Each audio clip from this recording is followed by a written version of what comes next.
Assalamualaikum warahmatullahi wabarakatuh. Perkenalkan, nama saya Putri Futia Rahma. NIM saya 22810700106. Di sini saya akan membahas materi bimbingan konseling mengenai mengenal motivasi belajar. Pada prinsipnya, sepanjang hidup manusia akan menghadapi perjuangan, dan untuk dapat melalui setiap perjuangan dibutuhkan semangat dan motivasi. Nah, apa perjuangan terberat yang pernah kamu lalui dan bagaimana kamu melaluinya? Selanjutnya ada motivasi. Motivasi adalah penggerak yang menimbulkan rasa ingin tahu, rasa ingin bisa, rasa ingin sukses, dan lain-lain. Ada juga motivasi belajar. Motivasi belajar merupakan daya penggerak dalam diri seseorang yang akan menimbulkan kegiatan belajar dan memberikan arah pada kegiatan belajar. Nah, kita simak pengalaman dari Doni. Doni mempunyai keinginan membeli tas baru.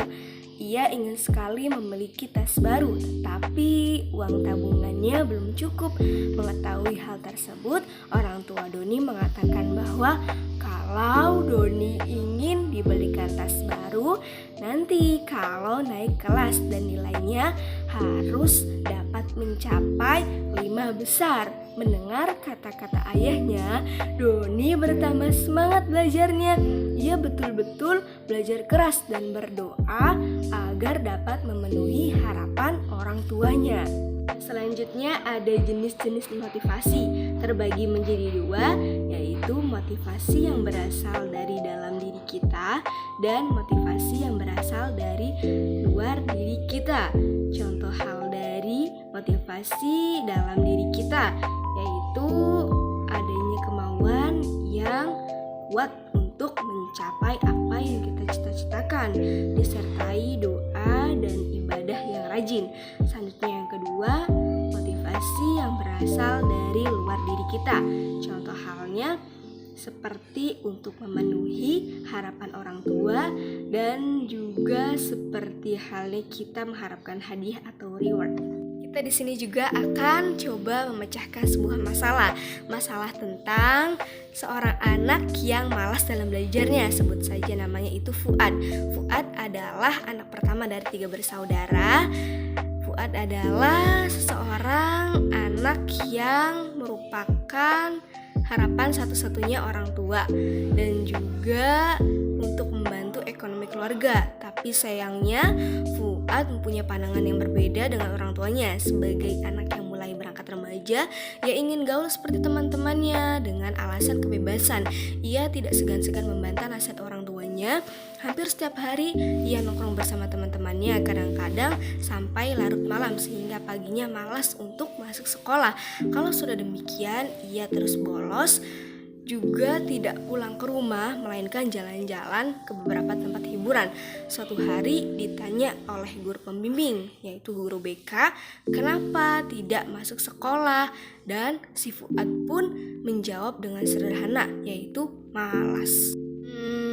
Memperhatikan cerita tentang Fuad di atas, timbul pertanyaan ya teman-teman, kenapa Fuad malas?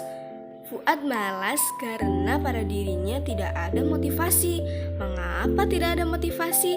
Jawabannya adalah karena Fuad. Nah, nanti teman-teman coba jawab di bawah kolom komentar ya. Ada 5 kemungkinan. Yang pertama, Fuad tidak mempunyai tujuan atau cita-cita yang jelas. Yang kedua, Fuad tidak memahami keinginan orang tuanya. Yang ketiga, Fuad tidak memahami bahwa hidup ini penuh kesulitan. Yang keempat, Fuad tidak memahami aturan dan tata tertib sekolah. Yang kelima, Fuad tidak memahami diri atau dalam tugas dan kewajiban sendiri. Nanti teman-teman coba jawab ya. Nah, selanjutnya ada faktor meningkatkan motivasi belajar.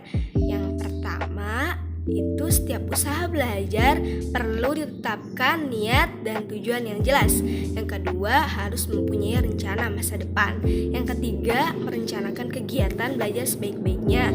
Yang keempat, memahami setiap hambatan yang dihadapi dalam belajar. Yang kelima, mau menerima masukan dari orang lain. Yang keenam, berdoa untuk keberhasilan. Sudahkah kamu menentukan motivasi belajarmu?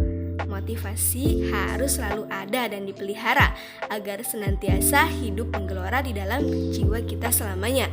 Kalau kita kehilangan semangat, badan rasanya lemas, tidak bergairah, tidak berdaya, bahkan merasa tidak berharga. Sungguh ini sangat merugikan. Jadi motivasi sangat diperlukan untuk keberhasilan seseorang dalam belajar. Terima kasih, sekian pemaparan materi dari saya.